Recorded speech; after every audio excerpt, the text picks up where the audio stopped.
حضرت ابراہیم علیہ السلام کو حکم ہوتا ہے اپنی بیوی ہاجرہ کو اور اپنے دودھ پیتے بچے اسماعیل کو بے آب و گیا وادی میں چھوڑ کر چلے آؤ۔ حضرت ابراہیم مینا کے میدان میں اپنی بیوی ہاجرہ کو چھوڑتے ہیں، اپنے چھوٹے بچے کو چھوڑتے ہیں جو دودھ پیتا بچہ اسماعیل، اور چھوڑ کر آگے چلنے لگتے ہیں، چھوڑ کر آگے چلنے لگتے ہیں۔ ہاجرہ سمجھ نہیں پائیں کہ مجھے اکیلے چھوڑ کر جا رہے ہیں۔ ہاجرہ نے نظر دوڑائی، دور تک جنگل ہی جنگل ہے، درخت تو بہت ہیں لیکن چڑیوں کے چہچانے کی آواز نہیں، کیونکہ چڑیاں بھی ایسی جگہ گھونسلے بناتی ہیں جہاں ان کو پانی آسانی سے مل سکے، یہاں تو دور دور تک پانی کا وجود نہیں۔ رات میں اندھیرا ہوگا، کیا بیتے گی، خطرناک جانور بھی تو اس جنگل میں ہو سکتے ہیں۔ لیکن ابراہیم علیہ السلام اپنی بیوی ہاجرہ کو اور اسماعیل کو چھوڑ کر چلے جا رہے ہیں۔ اسماعیل کو ایک طرف لٹاتی ہیں، ہاجرہ دوڑتی ہیں اور وہ اپنے شوہر ابراہیم کا پیچھے سے دامن پکڑتی ہیں، کہتی ہیں ابراہیم کیا بات ہے، میں آپ کی رفیق حیات ہوں، میں آپ کی شریک حیات ہوں، میں آپ کی لائف پارٹنر ہوں، میں آپ کی زندگی کا، آپ کی گاڑی کا دوسرا پہیہ ہوں۔ کیا میں نے کبھی آپ کی زندگی میں کبھی بے وفائی کی ہے، کبھی میرے آپ کے ساتھ کوئی غداری کی ہے، کبھی میرے پیار محبت اور انسیت میں کوئی کمی آئی ہے؟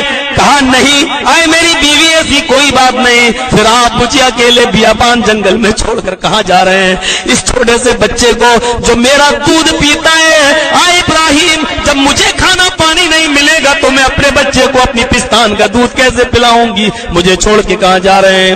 کہا میری بیوی اس بات کا جواب تیرے پاس نہیں ہے۔ اپنی بیوی کا ہاتھ چھڑایا اور پھر آگے بڑھنے لگے، اے میری بیوی بس یہیں رہو اور اس بچے کو بھی یہیں دیکھو، مجھے جانے دو۔ حضرت ہاجرہ چیخ کر کہتی ہیں ابراہیم جانا ہو جاؤ، اب میں آپ کو نہیں روکوں گی، اب میں آپ کو نہیں روکوں گی، لیکن ایک دن کے بعد، ایک ہفتے کے بعد، ایک مہینے کے بعد، ایک سال کے بعد، 10 سال کے بعد اگر کبھی لوٹ کے آؤ گے تو میں آپ کو کیا جواب دوں گی؟ اگر یہ بچہ نہیں رہا تو میں کیا جواب دوں گی؟ میں نہیں رہا، میں نہیں رہی، یا میری عزت و آبرو سلامت نہ رہی تو میں آپ کو کیا جواب دوں گی؟ اس لیے کوئی ضامن دے کر جائیے، ابراہیم جا رہے ہو تو جاؤ، لیکن اتنا تو بتا کر جاؤ، اِلَىٰ مَن تَتْرُكُنَا، مجھے کس کے حوالے چھوڑ کے جا رہے ہو، مجھے کس کے سپرد کر کے جا رہے ہو؟ قرآن الفاظ ریکارڈ کرتا ہے، ہاجرہ کہتی ہے اِلَىٰ مَن تَتْرُكُنَا، مجھے کس کے حوالے، کس کے سپرد کر کے جا رہے ہو؟ حضرت ابراہیم نے فرمایا اِلَى اللَّهِ، توکل دیکھیے، اِلَى اللَّهِ، آئے میری بیوی میں نے تجھے اللہ کے حوالے، اس بچے کو اللہ کے حوالے چھوڑا، اللہ کے سپرد کر دیا ہے اور چل دیے۔ اب ہاجرہ کے چہرے پر مسکراہٹ آتی ہے اور ابراہیم ابھی 20-25 قدم دور گئے ہوں گے۔ اب ہاجرہ پھر چیخ کر کہتی ہیں ابراہیم تم نے اب مجھے اپنے اللہ کے سپرد کر دیا ہے، اب جہاں جانا چاہو جاؤ، جس جگہ جانا چاہو چلے جاؤ۔ اذن لا یضیعن اللہ ابدا، اب ہمارا رب ہم کو ضائع نہیں کرے گا، اب ہمارا رب ہم کو برباد نہیں کرے گا۔ غور کرو، قرآن کے الفاظ پڑھو، اذن لا یضیعن اللہ ابدا، اب ہمارا رب ہم کو ضائع نہیں کرے گا، ہمارا رب ہم کو برباد نہیں کرے گا۔ ابراہیم علیہ السلام نے پیچھے مڑ کر نہیں دیکھا اور دور نکل گئے۔ جب بیوی اور بچوں کی آنکھوں سے اوجھل ہو گئے تو وہاں آسمان پر نظریں ڈال کر کہتے ہیں رب انی اسکنت من ذریتی بواد غیر ذی زرع عند بیتک المحرم، الہ العالمین میں نے اپنی ذریت کو، اپنی اولاد کو، اپنے بیوی اور بچوں کو ایک غیر ذی زرع وادی میں، ایک بے آب و گیا وادی میں، ایک بیابان جنگل میں چھوڑا ہے تیرے گھر کے پاس۔ میرے پیارے ساتھیوں ذرا تصور کرو، حضرت ابراہیم بیوی بچوں کی آنکھوں سے اوجھل ہو کر ادھر اللہ کو پکار رہے ہیں اور ادھر ہاجرہ دیکھ رہی ہیں میرے شوہر نے مجھے اللہ کے بھروسے پر چھوڑ دیا ہے، اب اللہ ہم کو برباد نہیں کرے گا، پانی ختم، ستو ختم، اب کیا کریں؟ بچہ پیاسا ہے، ہونٹوں پہ پپڑیاں جم رہی ہیں، یہاں تو پرندے نہیں ہیں، پانی کا دور دور تک پتہ نہیں چلتا ہے، کیا کریں؟ ہاتھ پہ ہاتھ دھری نہیں بیٹھی رہی کہ میرے رب، میرے شوہر نے مجھے اپنے رب کے بھروسے پر چھوڑا ہے، بس اللہ پانی دے گا، اللہ کھانا دے گا، نہیں، وہ دوڑتی ہیں۔ حدیث کے الفاظ ہیں، اللہ کے نبی فرماتے ہیں ہاجرہ پانی کی تلاش میں دوڑی اور دوڑ کر ایک پہاڑی کے اوپر چڑھ گئی۔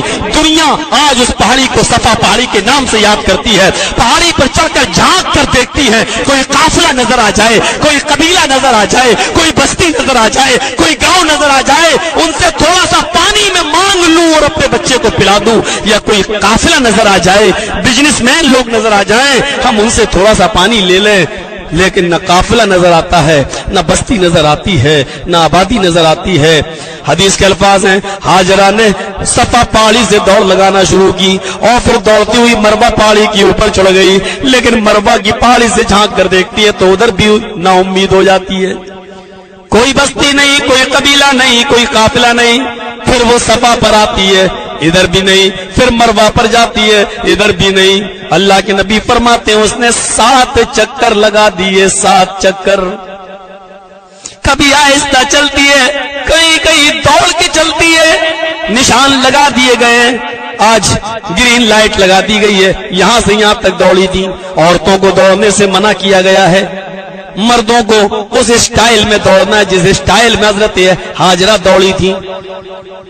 کاش میڈیا والوں کے کانوں میں یہ آواز جاتی، کاش میڈیا والوں کو سمجھ میں آتا، جب تک کوئی مسلمان عمرہ کرنے جاتا ہے یا حج کرنے جاتا ہے، صفا اور مروہ کے چکر ساتھ نہ لگا لے، اس کا نہ تو حج مکمل ہوتا ہے، نہ عمرہ ہی اس کا کمپلیٹ مانا جاتا ہے۔ ہاجرہ کی اسٹائل میں دوڑنا پڑے گا۔ اس سے زیادہ میڈیا جو چیخ رہی ہے کہ اسلام نے عورتوں کو عزت نہیں دی، عورتوں کو یہ کر کے رکھ دیا، ارے اسلام نے تو عورت کو یہ مقام دیا ہے کہ جہاں جہاں حضرت ہاجرہ تیز دوڑی ہیں، ان کے نقش قدم پر ان کی طرح دوڑنے کو بھی دین کا حصہ بنا دیا ہے، حج کا اور عمرے کا حصہ بنا دیا ہے۔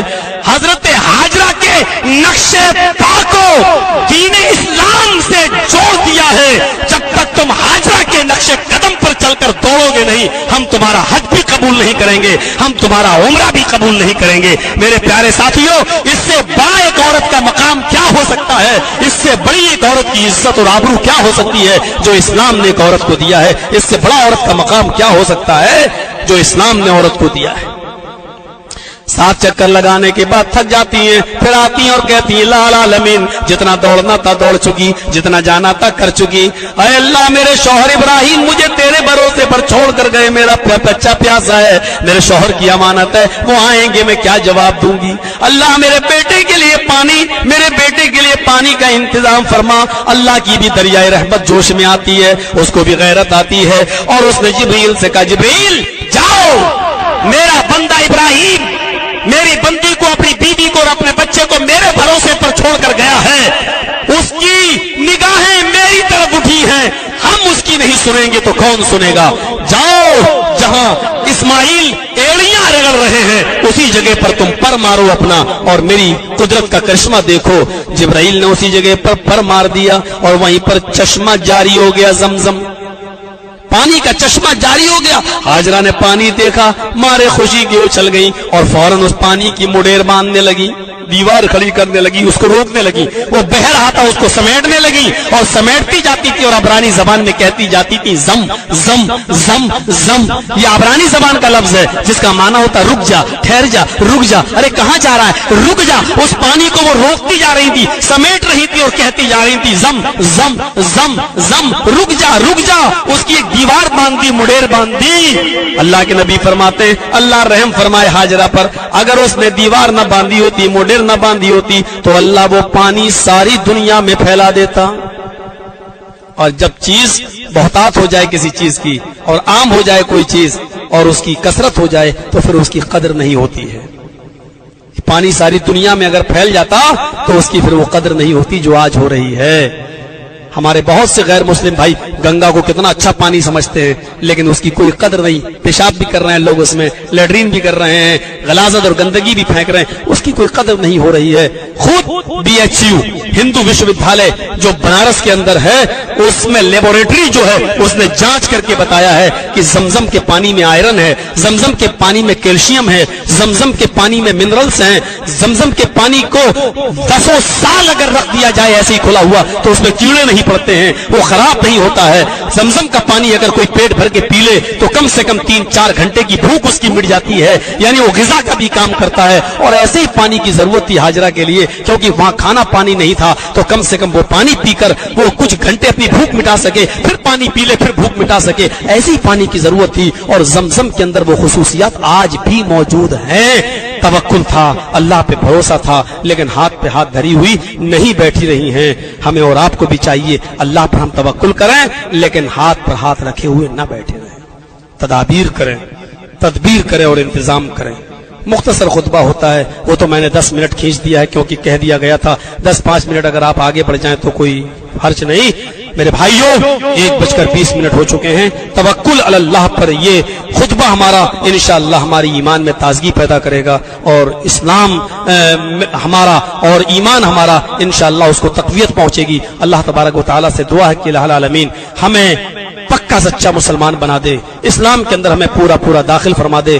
توکل علی اللہ، اپنی ذات پر یعنی اللہ کی ذات پر، اپنی ذات پر ہمیں پورا پورا کامل بھروسہ کرنے کی توفیق عطا فرما۔ جب تک تو ہمیں زندہ رکھ، اسلام پہ زندہ رکھنا، اور جب ہمارا خاتمہ ہو تو ایمان پر خاتمہ فرمانا۔ وما علینا الا البلاغ المبین، وآخر دعوانا ان الحمد للہ رب العالمین۔